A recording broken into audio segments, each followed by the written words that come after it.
아버지와 주 예수 그리스도께서 내려주시는 은혜와 평화가 여러분에게 있길 빕니다.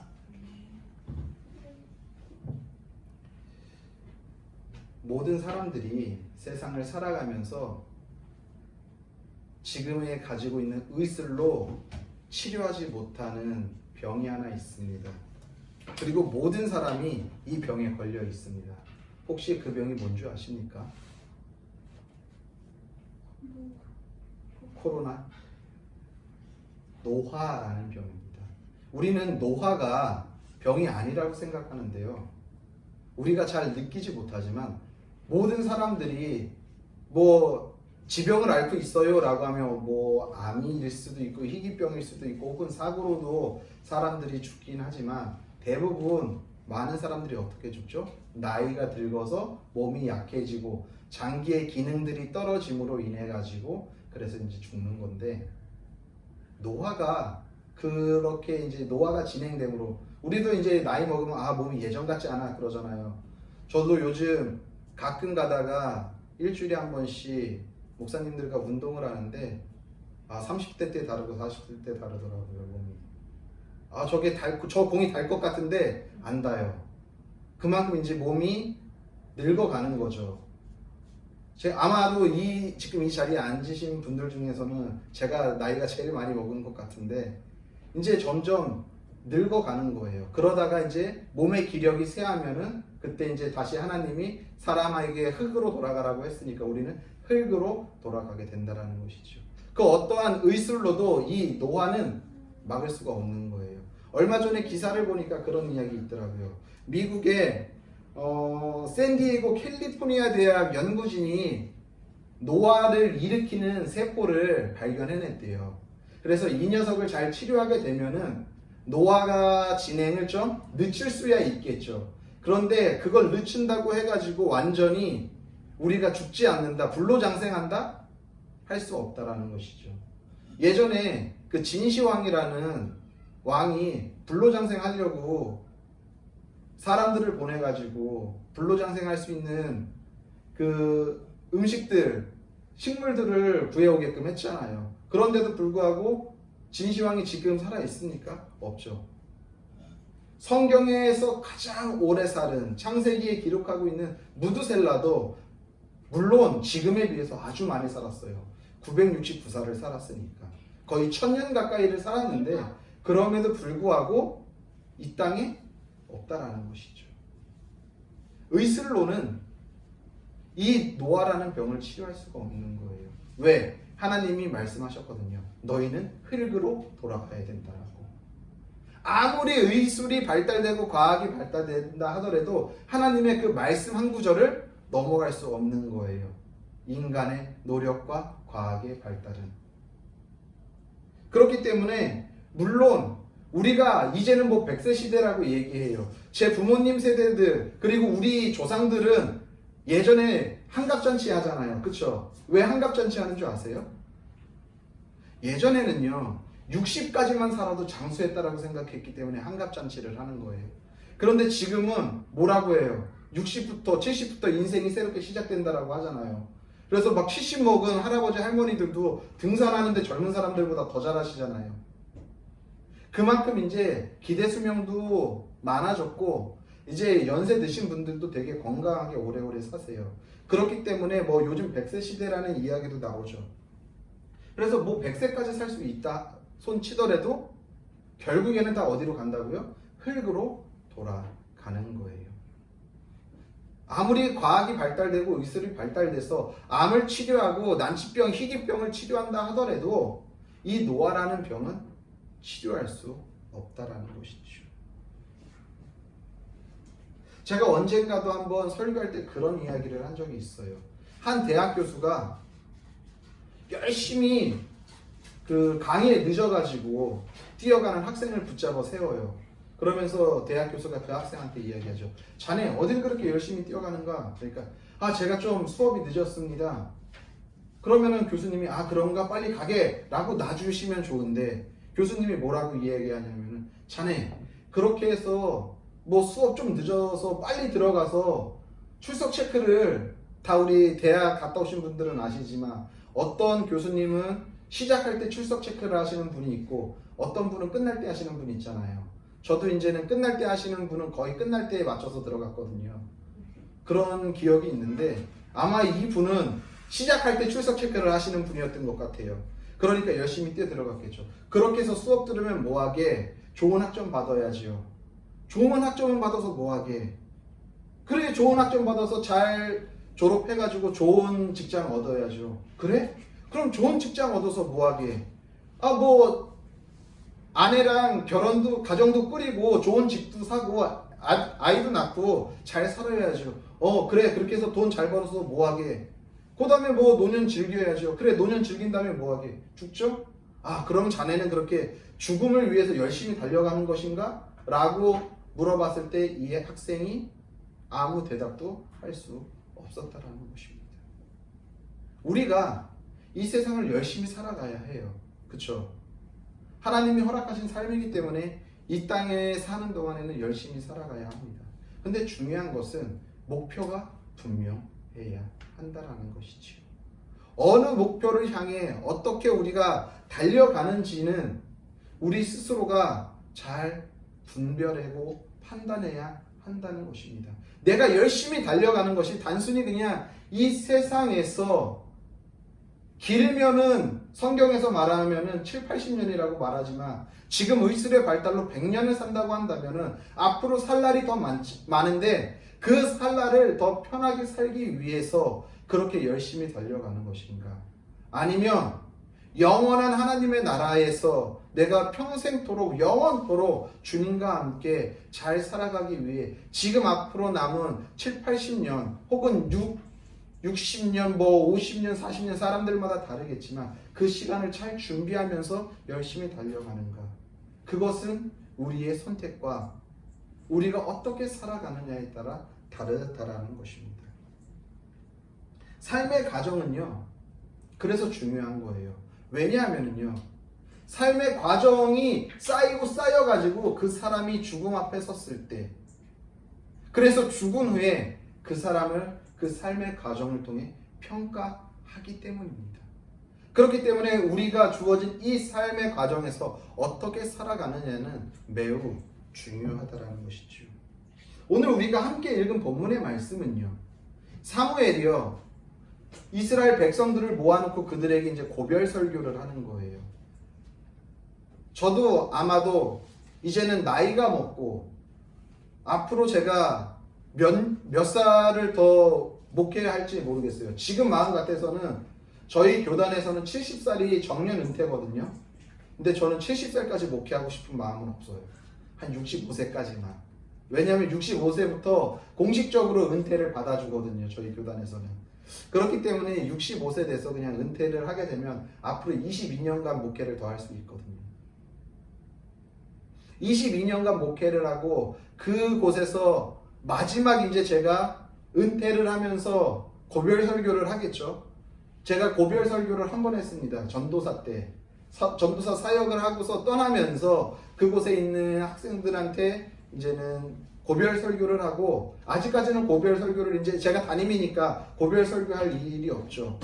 그런데 아마도 은퇴하게 될 때 그곳이 이곳이 될지 다른 곳이 될지는 알 수 없지만 제가 그 남아있는 성도들한테, 식구들한테 고별 설교를 할 거잖아요. 그렇죠? 그럼 그 고별 설교의 내용은 어떤 내용이 될까요? 아마도 내가 여태까지 30여 년간 목회를 해보니까 이거밖에 남지 않더라.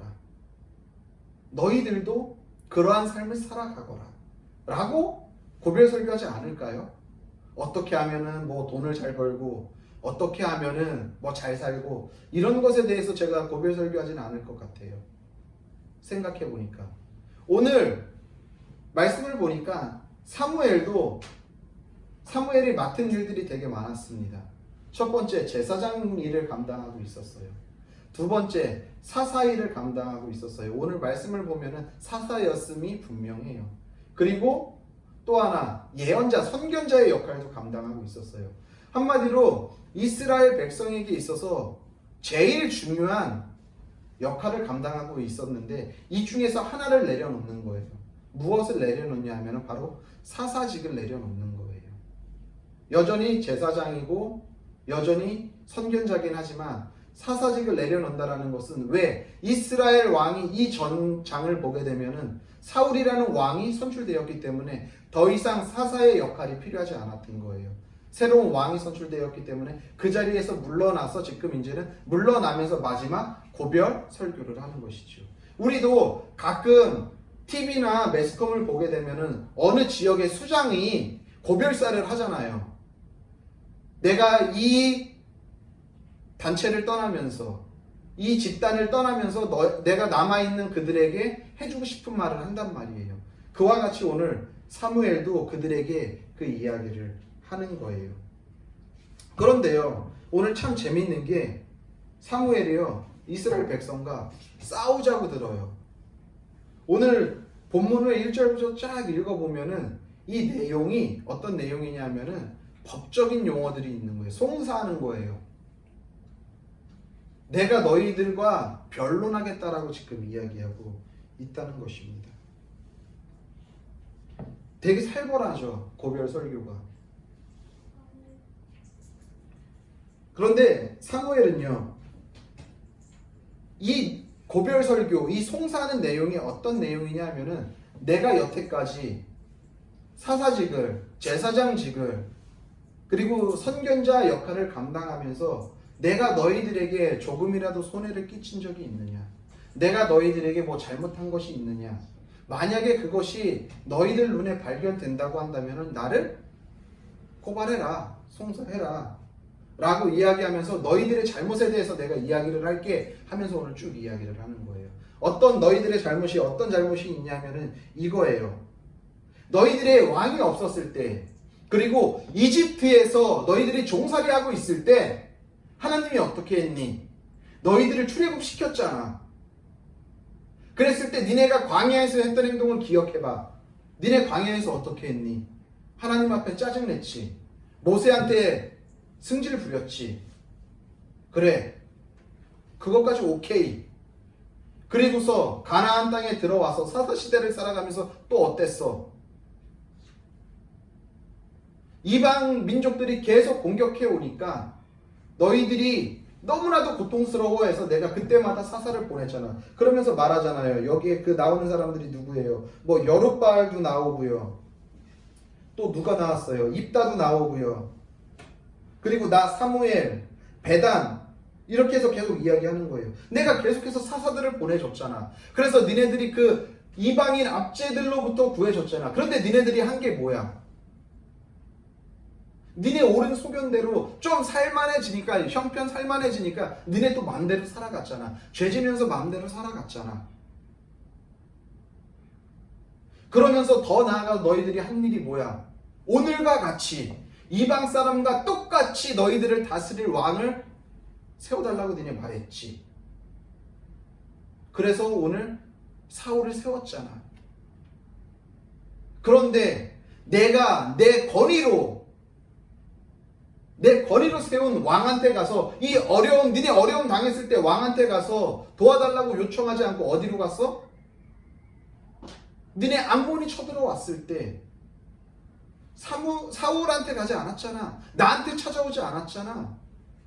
여전히 너희는 니네 마음대로 살아가잖아 라고 지금 사무엘이 이스라엘 백성의 잘못된 것들을 하나하나 다 끄집어서 고별 설교에 얘기하는 거예요.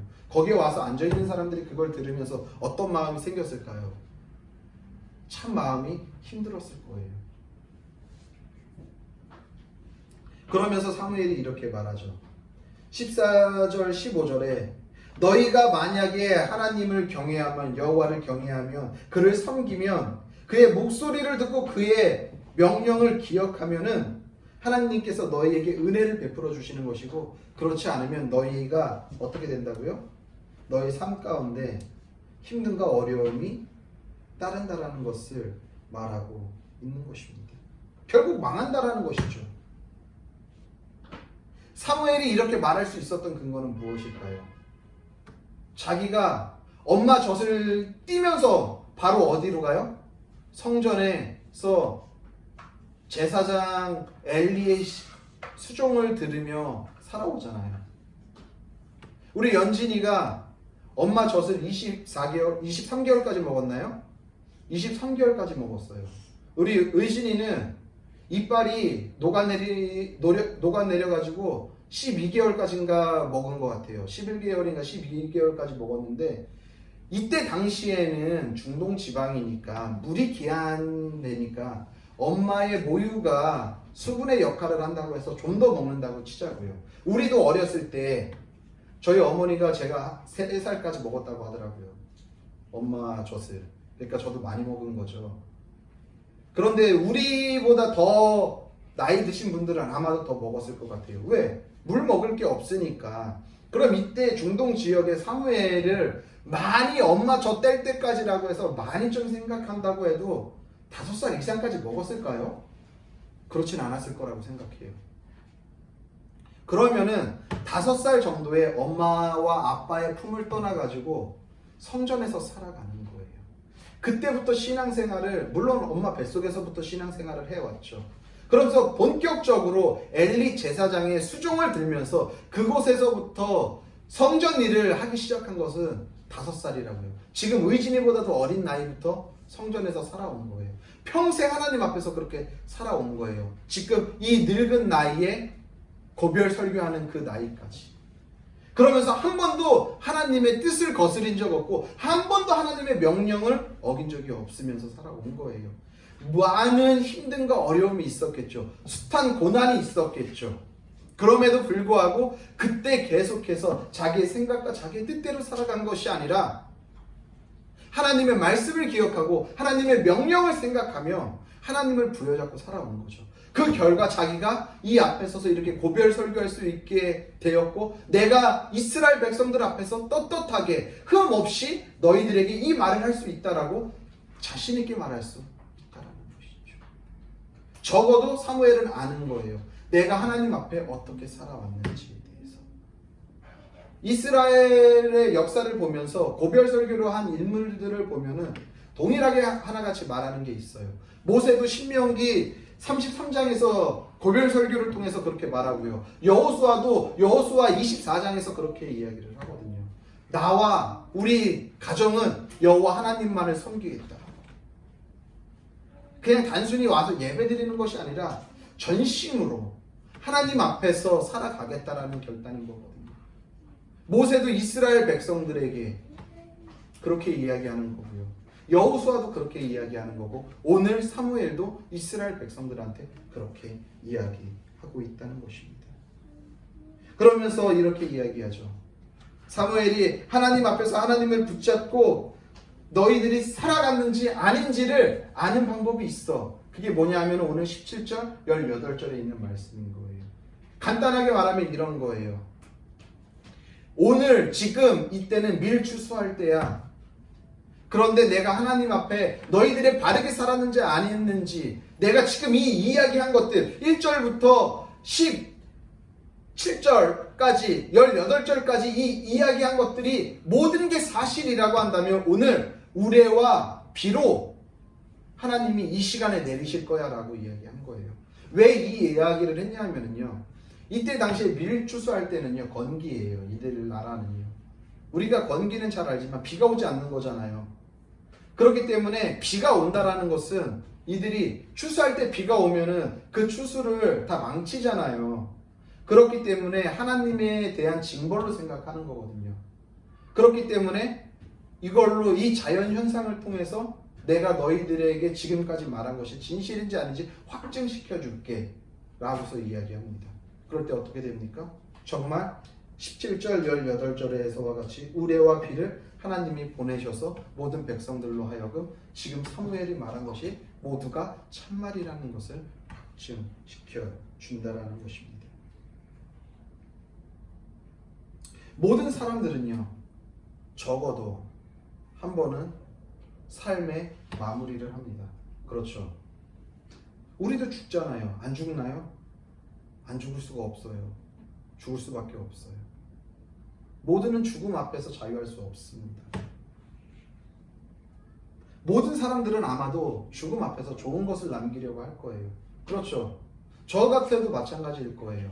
제 자식들한테 죽음 앞에 섰을 때 제 자식들이 저를 기억했을 때 아, 우리 아빠 정말 좋은 아빠였어. 우리 아빠 정말 사랑스러운 아빠였어 라고 기억하길 원하지.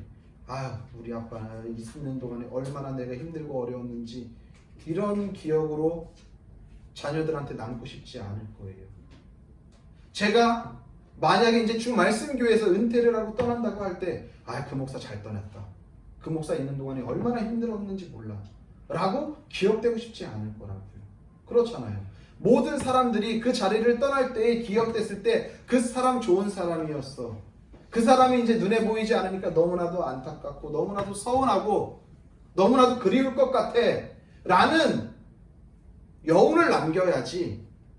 아이, 잘됐다. 아우, 그냥 알튼이가 빠진 것 같네. 아우, 속 시원해. 이러면 안 되잖아요. 그쵸? 누군가에게 기억될 때에 좋은 이미지로 기억되길 원하는 것이 아마 우리들의 원하는 마음일 것입니다. 우리 그런 것 자주 보죠. 아무리 높은 지위에 있다가도 말년에 한번 잘못해가지고 평생 그 사람은 죄인으로 낙인 찍히는 경우가 우리 주변에서 많이 보잖아요.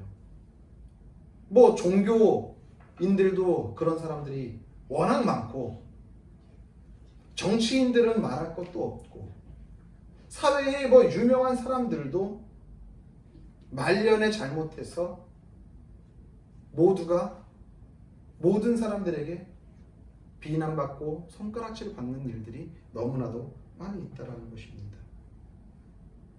우리가 오늘 잘 아는 사울도 마찬가지예요.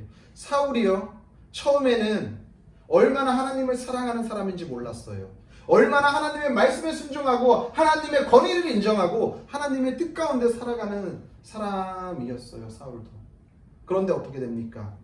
왕권이 강화될수록 자신의 지위가 점점 강해질수록 이것을 붙잡고 싶은 욕망에 사로잡히다 보니까 어느 순간 하나님의 권위, 하나님의 일하심은 다 잊어버리죠. 그리고 인간의 모습만 남은 거예요. 그러니까 말년에 사울은 비참하게 죽죠. 전쟁터에 나가서 죽어요. 전쟁에 나갈 수 있을 정도로 아직도 기력이 쌩쌩했던 사람이 전쟁터 나가서 죽는 거예요. 노아로 죽는 게 아니에요, 사울은. 그리고 후대에 사울을 기억했을 때 첫 번째 시작했던 그 좋은 마음을 가지고 하나님을 사랑하는 마음을 가지고 평생을 가가지고 그렇게 죽은 것이 아니었기 때문에 말년이 그랬기 때문에 사울을 뭐라고 이야기해요? 인본주의의 인간적인 이스라엘에게 있어서 안타까운 왕으로 기억이 남는 것이죠. 이와 반면에 다윗은 앞으로 우리가 보게 되겠죠. 다윗은 어때요? 자기 종의 아내를 취하기도 했고요. 그러기 위해서 그 종을 전쟁터 최전방에 내보내서 죽이기까지도 해요. 그런 다윗도 어떻게 했어요? 자신의 죄를 깨닫고 계속해서 하나님 앞에 살아가려고 하죠. 그랬을 때 하나님이 다윗을 가지고 뭐라고 이야기해요? 내 마음에 합한 자라고 말을 해요. 오히려 시작은 사울과 정반대의 삶이었지만 마무리를 잘하니까 다윗은요, 이스라엘의 가장 뛰어난 왕으로, 선왕으로 그들이 기억하고 있어요. 예수 그리스도가 다윗의 지파를 통해서, 다윗의 계보를 통해서 나오게 되는 거거든요. 마무리를 우리가 어떻게 짓을까? 어떻게 삶의 마무리를 어떻게 짓는가에 따라 우리의 삶이 평가되겠죠. 우리는 언젠가는 이 역사의 한 페이지 속에서 사라지겠죠. 우리 그리스도인들은요, 세상의 역사를 써내려가는 사람이 아니에요. 어디의 역사를 써내려가는 사람입니까? 하나님 나라의 역사를 써내려가는 사람이죠. 그냥 단순히 내가 세상 사람들한테 좋은 이미지를 가지고 아, 저 목사 성공했네, 이런 이름을 남기기 위해서 제가 목회하는 것도 아니고 우리가 그렇게 그리스도인으로 살아가는 게 아니라는 거예요. 우리는요, 우리의 역사는요, 세상에 기록될 게 아니라 어디에 기록되어야 된다고요? 하나님 나라 역사에 기록되어야 한다라는 것입니다. 우리는요, 하나님의 뜻이 어디에 있는지 분별하면서 살아가야 되는 거예요. 오늘 하나님이 우리에게 그냥 살아가라고, 그냥 마음대로 살아가라고 해서 우리에게 숨을 불어넣어 주신 게 아니에요. 우리가 오늘 살아가는 것은요, 그 삶에 합당한 삶을 살아가라고, 하나님의 뜻에 맞춰서 살아가라고 오늘을 허락하신 거거든요. 그렇다고 한다면 오늘 주어진 삶을 통해 하나님을 바라보고 붙잡고 살아가야 한다라는 것입니다. 어떤 상황과 환경 가운데서도 오늘 죽을 것 같이 힘든 이러한 코로나19라는 상황 가운데서도 하나님을 붙잡고 살아가는 거예요. 저는 오늘 이 자리에 나와 있는 우리 성도님들이 참 감사한 것은 이 더운 날 마스크를 끼고 여태까지 우리가 한 번도 상상해보지 못했던 거잖아요. 그럼에도 불구하고 이 자리에 나와 예배의 자리를 지킨다라는 것, 그거 하나만으로도 오늘 하나님의 뜻을, 그리고 하나님의 우리의 삶 가운데 펼쳐놓은 하나님의 역사 가운데 하나의 점을 찍기 시작한 것이라고 생각하게 됩니다. 어떠한 선도요, 이 실선들도요, 모든 점들이 찍혀가지고 선을 이루는 것과 같이 우리의 역사도 마찬가지인 거예요. 하나님 나라에 우리가 하나님 앞에 섰을 때 하나님이 우리를 뭘 갖고 평가하실까요? 이 삶을 가지고 평가하시는 거거든요. 몇 날 며칠 제가 이거 잘했잖아요. 요거를 하나님이 기억하시는 게 아니에요. 내가 1978년도에 하나님이 이 땅에 보내시고 나를 몇 년도에 걷어가실지 모르겠지만 그 78년도부터 나를 걷어가시는 그 시간선 안에서 무수한 많은 점들을 제가 찍어야 되는 거예요. 그 역사를 찍어야 되는 거예요. 그래서 그것들이 연결돼 가지고 하나님이 그것을 봤을 때 내가 너를 이 땅 가운데 보냈을 때 네가 그 삶 가운데 정말 열심히 잘 살았구나. 때로는 힘들고 때로는 무너질 때 있었지만 그때마다 나 붙잡고 일어섰구나. 그때마다 나와 함께 했구나. 내가 그것을 알지. 그러면서 그것으로 우리를 평가한다라는 것이죠. 우리는 하나님께서 허락하신 삶의 시간 가운데 이 역사를 찍으면서 살아가는 거예요. 왜? 우리는 하나님 나라의 역사를 기록하는 그리스도인들이기 때문인 거예요. 그렇게 우리가 하루하루의 젊음을 찍고 살다 보면은 어느 순간이 돼서 그것이 실선이 완성되겠죠. 오늘 하루가 묶여서 일주일이 되듯이 이 일주일이 묶여서 한 달이 되고 이 한 달들이 묶여서 1년이 되듯이, 그래서 우리 삶의 역사가 되듯이 우리는 하나님 나라의 하나님 백성으로서의 기록을 오늘부터라도 하나하나씩 해 나아가야 한다는 것입니다. 언젠가는 우리는 죽음이라는 치료할 수 없는 이 불치병 앞에 서게 됩니다. 그랬을 때 아마도 우리 자녀들이 우리를 기억했을 때 무엇을 남겨줄지에 대해서 고민해야 되겠죠. 와, 우리 엄마 아빠가 유산을 이렇게 많이 남겨줬어. 그래봤자 뭐 하겠어요. 그거 갖고 누가 더 많이 가질까 쌈박질이나 하겠죠. 그것이 아니라 우리 어머니가, 우리 아버지가 걸어가신 그 믿음의 길이 내가 이렇게 힘들고 어려운 시대에 살아가는데 정말 큰 힘이 되는구나. 나도 붙잡을 것이 주님밖에는 없구나 라는 것을 그들에게 기억시켜주고 그들에게 남겨준다면 그것만큼 값진 삶이 어디 있을까 생각해보게 된다는 것입니다. 저는요, 할머니와 할아버지와 좀 오래 살았어요. 오래 살았다라는 것이 막 수십 년 그렇게 산 건 아니고요. 제가 초등학교부터 중학교 시절까지 할아버지와 할머니와 함께 산 것 같아요. 동네가 시골이다 보니까 아버지랑 어머니는 그 목축업을 하셔서 이제 외딴 데서 살았고 걸어서 한 5분 10분 정도 거리에 할아버지 할머니가 있었으니까 제가 할아버지와 할머니와 그렇게 오래 좀 살았는데, 저는 할아버지와 할머니와 있으면서 신앙에 많은 도전을 받았고, 그리고 지금도 그것이 저에게는 되게 값진 보물과 같은 거예요. 왜?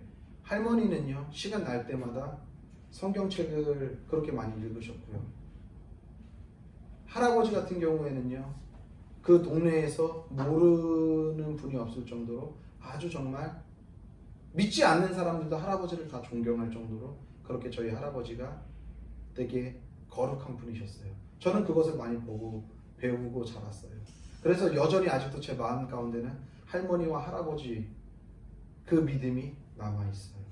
저희 아버지가 일찍 돌아가셨지만 저희 아버지도 되게 대쪽 같으신 분이었어요. 믿음에 대해서는 양보가 없으셨던 분이셨어요. 그러한 부분들을 많이 닮은 것 같아요. 감사하죠.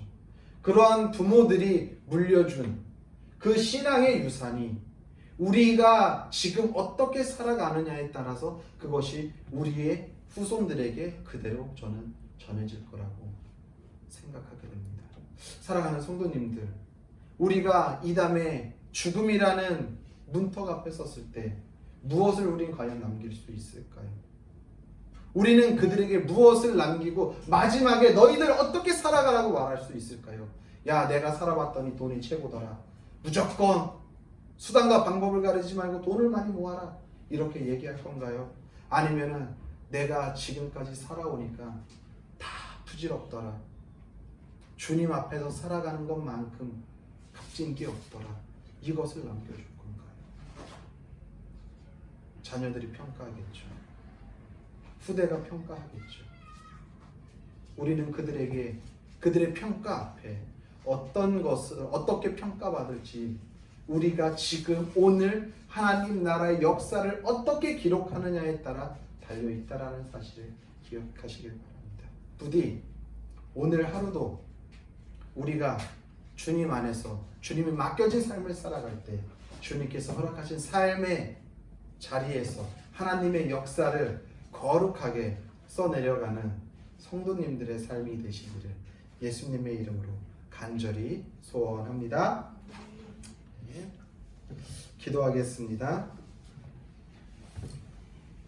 이제는 우리를 위하여서 십자가에 달려 죽으신 예수 그리스도의 은혜와 그의 아들을 아낌없이 십자가에 내어주신 하나님 아버지의 영원하신 사랑과 성령의 교통하심과 위로하심과 역사하심이 오늘도 하나님 나라의 역사를 기록하며 살기로 결단한 성도들 머리 위에와 그들의 가정과 섬기는 교회와 더 나아가 나라와 민족과 세계 열방 가운데에 이제로부터 영원히 함께 계시기를 간절히 축원하옵나이다.